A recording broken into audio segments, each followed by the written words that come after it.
Ya pokoknya inilah,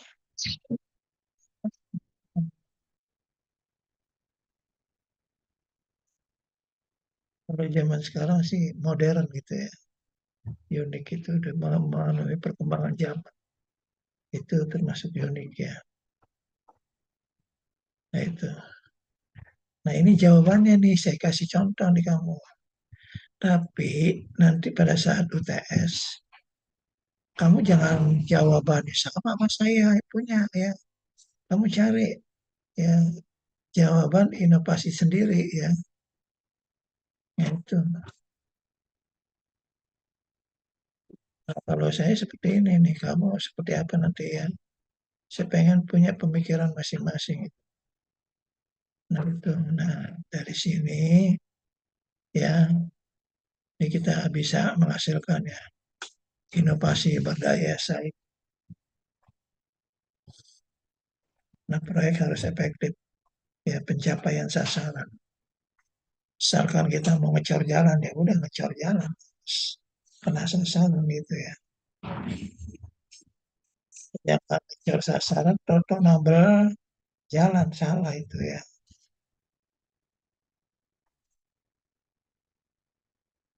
Efisien, hemat, hemat waktu maksudnya gitu ya.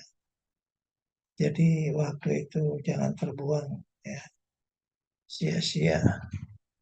Misalkan tiba-tiba barangnya habis gitu ya. Nah itu kalau bisa jangan kayak gitu ya. Terus nunggu lagi berapa hari baru ada. Jangan, kita harus sudah mempersiapkan.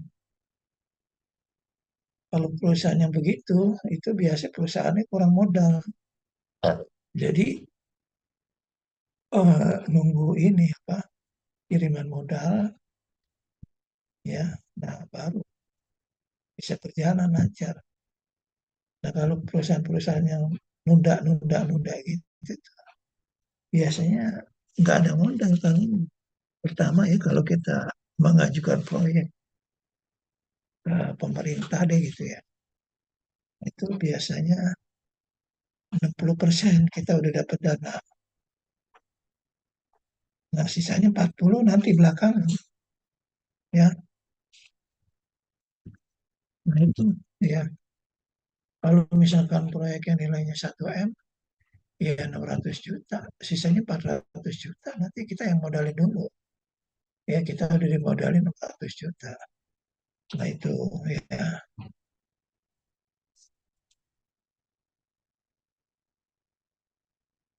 Nah kalau ada hambatan yang namanya resiko ya. Semua itu harus perhatikan resiko. Nah itu ya. Kemudian yang nomor dua, suatu proyek mempunyai maksud dan tujuan unik ya. Dan seharusnya mempunyai sasaran yang tertentu yang well definisi objektif hasil daripada proyek memberikan produk ya berupa jasa, produk jasa dan outcome yang unik. Nah itu karena kalau yang unik itu biasanya orang lebih suka ya. Nah kemudian jawabannya, misalkan saya membuka usaha proyek bergerak dalam bidang pendidikan. Nah saya dulu pernah ya buka di Bekasi itu sistemik MH Tamrin, berlokasi di eh, tol dekat tol timur itu ke BTC. Nah dari situ saya buka ya, mahasiswanya banyak. Kemudian saya tutup ya karena apa ya, kita buka usaha itu biasanya ada yang disirikin ya sama orang. Nah itu saya nggak mau, udah saya lepas aja nih, lu pegang nih kan gitu ya. Kalau lu bisa, kalau lu sanggup coba lu pegang. Gue pengen tahu ilmu lu kayak apa kan gitu. Saya ngomong kayak gitu. Dia pegang nggak bisa apa-apa. Setahun bangkrut. Ya udah, bangkrut ya udah, memang rezeki lu di situ. Bangkrut saya bilang itu. Saya udah nggak mau lagi. Nah itu ya. Nah, karena waktu itu saya lihat perkembangannya nggak bagus ya. Kedua, Gunadarma itu masuk ke Bekasi. Jadi semua mahasiswa kesedot tuh ke Gunadarma. Ya, sebenarnya dia nggak pakai inovasi atau ini ya hal-hal yang apa ya kalau orang bilang tuh unik gitu, enggak biasa aja ya. Cuma yang unik itu kampusnya itu pesugihan. Nah itu ya. Jadi buka di Bekasi tahun pertama udah dapat mahasiswa 800 orang. Tahun kedua 1.500. Nah di tahun kedua itu semester 3 kalau nggak salah. Ada mahasiswa yang jatuh dari lantai 3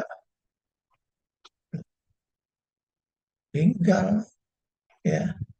Nah itu kadang tahu itu ya maksudnya nggak masuk ke surat kabar atau majalah apa gitu ya. Nah itu ya.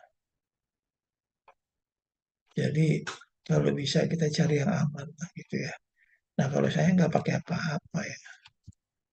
Nah itu jadi ini saya buka kampus nih ya. Cara menawarkan programnya yaitu mengadakan yang namanya skill program ya. Kita mau baca deh ya. Itu nomor dua. Nah kalau nomor tiga ya mohon dijelaskan mengapa proyek teknologi informasi kemampuan tiuh ya Technoware, Humanware, Inforware, Orgalware di bidang informasi akan sukses dalam membuat perbedaan dari perusahaan satu dengan yang lainnya. Itu mau dijelaskan. Kalau teknowal itu mesin, ya, perangkat mesin. Kita bisa nggak memproduksi lebih banyak lagi gitu ya. Nah itu dengan eh, hasil yang memuaskan, maksudnya bagus itu ya. Itu teknowar, teknologi ya. Kemudian humanware, perangkat manusia. Kemampuan mengoperasikan alat ya. Nah, dulu ada waktu penyerbuan ini apa teroris di Jawa itu pakai robot ya waktu itu kayak mobil-mobilan itu ya. Nah robotnya mogok itu tengah jalan udah nggak bisa nanjak. Nah itu jadi di situ kurang ya kurang strategis dalam hal mengoperasikan. Nah akhirnya gagal ya. Kemudian informal informasi ya. Nah itu ya. Kita ini punya produk lama, desainnya kayak apa nih gitu ya. Nah itu, nah kita bikin yang lain gitu ya. Nah itu inovasi namanya ya, itu informal ya. Kemudian orgarware, orgarware ini kemampuan mengelola tiru. Nah ini ya itu perusahaannya ya mengalami kemampuan nggak dia gitu ya. Nah itu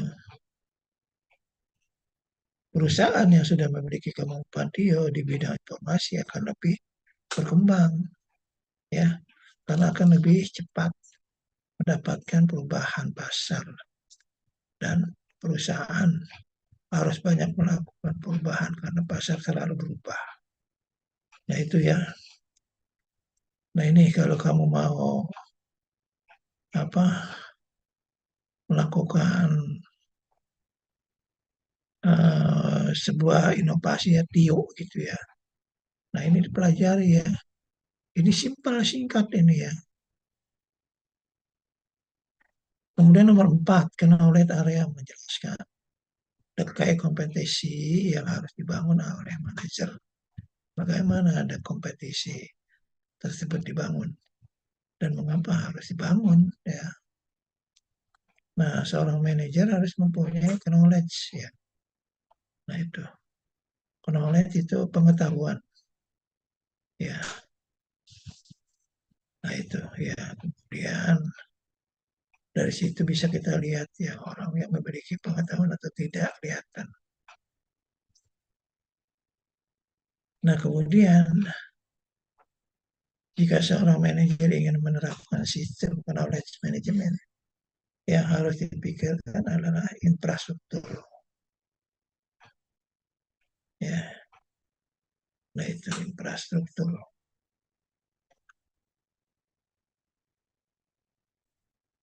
Lupa saya nyucutan ini.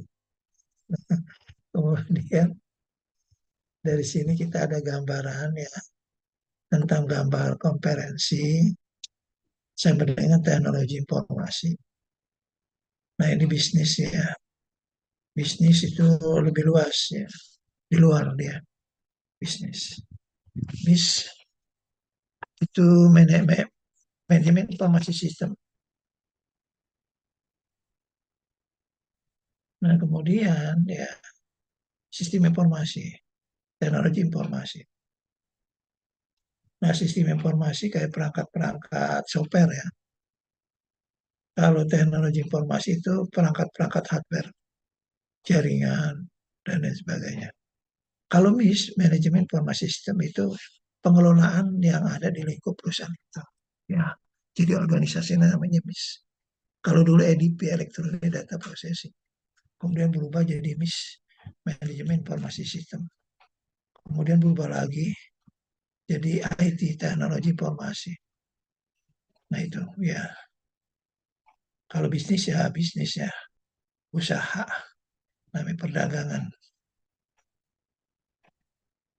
Kalau disebut bisnis keren, kalau perdagangan kurang keren ya. Bapak lu apa bisnismen gitu, bapak lu apa pedagang, kayaknya terlalu ini apa apa ya orang menilai dari kata-kata kalimat itu ya. Nah itu. Nah kemudian nomor 5 ya. Nah kemudian nomor 5 ini ya kamu terbaca aja sendiri. Ini development atau adopsi sebuah strategi untuk perubahan change ya, for change, strategi for change. Agen perubahan harus yakin bahwa dia dapat meyakinkan, menjelaskan dan mendemonstrasikan bagaimana dalam perubahan sistem tertentu tersebut akan menguntungkan. Nah, kita misalkan nih bergerak di bidang marketing gitu ya, mau memasarkan produk ini apa, produk pendidikan. Nah, itu harus bisa kita jelaskan ya. Kita menawarkannya apa nih tentang fakultas komputer ya untuk ilmu komputer, teknik informatika dan sistem informasi. Nah itu ya kalau kita bisa menawarkan ya bisa ini orang akan tertarik. Cuma sekarang kebanyakan orang pakai duit ya. Jadi pada saat kita ke sekolah atau yang disodorkan anak kelas 1. Anak kelas 1 paling masih lama ya. 2 tahun lagi. Ya belum tentu dia ingat sama tamrin. Katanya udah ini udah lupa ya.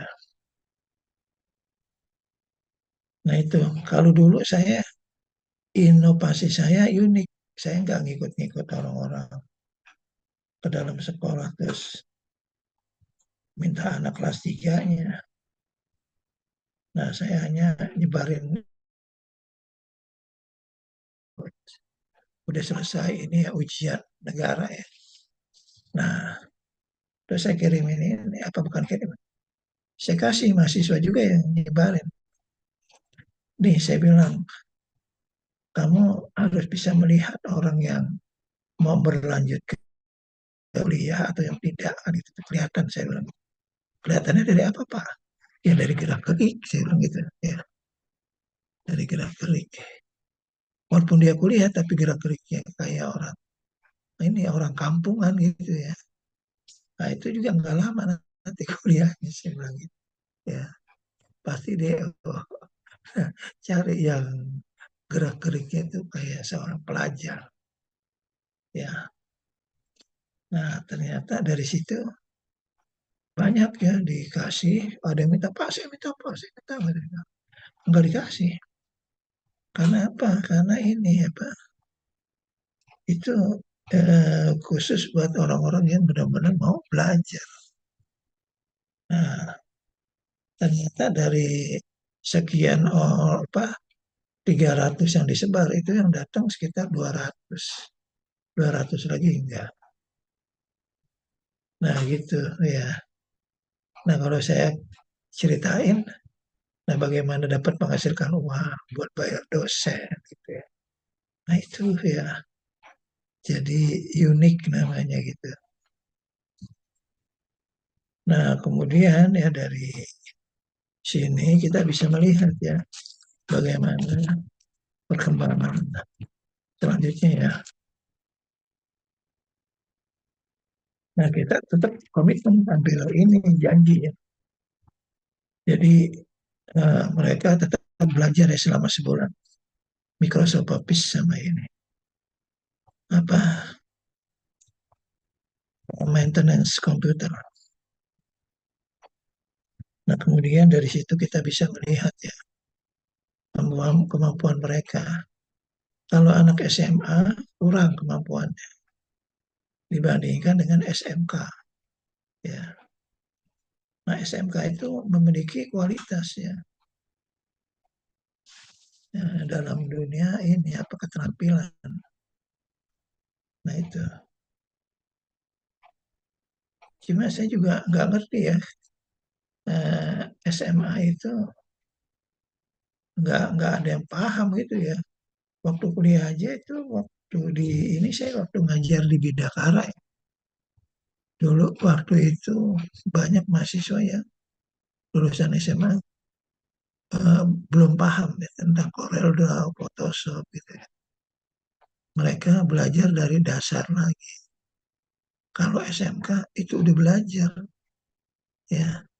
Jadi pada saat dikasih tugas langsung aja gerabak gerubuk selesai. Nah itu ya. Nah kemudian semua yang harus konsisten ya, tepat waktu, akurat. Nah itu. Jadi informasi itu harus tepat waktu. Kayak orang jualan koran nih, pagi-pagi masih mahal harganya, ya siang, nah sore itu udah mulai ini apa ya, eh, setengah harga, ya. Kemudian dari siang itu terus ya udah mungkin ada yang jual setengah harga atau mungkin lebih ini lagi ya.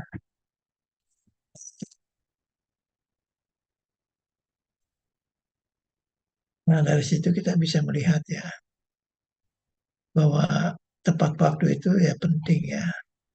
Informasi kalau udah kelewat waktu basi ya. Nah itu kamu juga kalau informasi yang ada di YouTube ya itu diperhatikan. Jangan ini ya asal aja gitu. Kemudian orang-orang yang minta sumbangan juga harus dilihat gitu ya. Jangan asal aja gitu kita langsung ngasih apa gitu. Ya, nah itu ya. Jadi ini ada 5 soal dan ada 5 jawaban. Ada yang mau nanya nggak? Kamu kalau bisa dibedain gitu ya. Nah kemudian ini tugasnya saya kasih waktu 1 minggu ya. Nah, kalau sekarang kan tanggal 9 ya. Nah, nanti tanggal 16, 16 sampai 16 kita mulai UTS ya. Nah, UTS nanti kalau yang jawabannya kayak sama jiplak gitu dari yang saya punya, saya nggak kasih nilai. Yang beda gitu ya, oh ini beda nih kayaknya dia punya pemikiran. Nah itu ya yang saya nilai. Nah itu ya gimana? Ada yang mau nanya? Saya hanya memberikan kontribusinya kepada ini ya, pada kamu ya untuk apa melakukan pengujian lah gitu ya. UTS kita kira kamu ada nggak pemikiran gitu ya untuk menjadi seorang pemimpin ya. Pemimpin loh manajemen proyek itu ya. Bagaimana proyek, nggak usah proyek itu harus begini, begini, begini, begini. Enggak, kita sendiri yang bersih itu ya. Nah itu,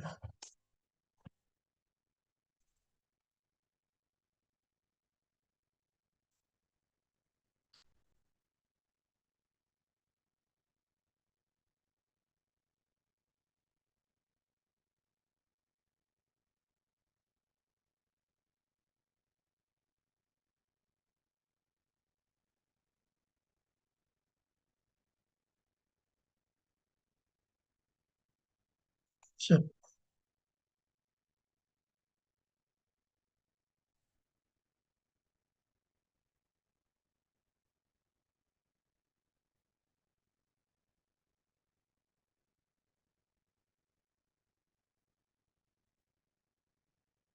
kita tutup aja ya.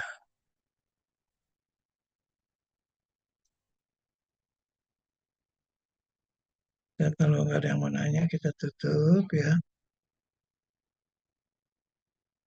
Assalamualaikum warahmatullahi wabarakatuh. Selamat malam. Waalaikumsalam. Saya minta maaf ya, saya mau ke dokter ya. Aduh, badan saya pada ngilu. Kepala nyut-nyutan ini. Nanti apa tugasnya dikumpulinnya minggu depan ya, 1 minggu ya. Nah itu. Nah nanti untuk UTS saya kasih seperti itu ya soalnya. Nah itu cuma kamu ntar jawabnya beda ya. Oke, saya tutup ya.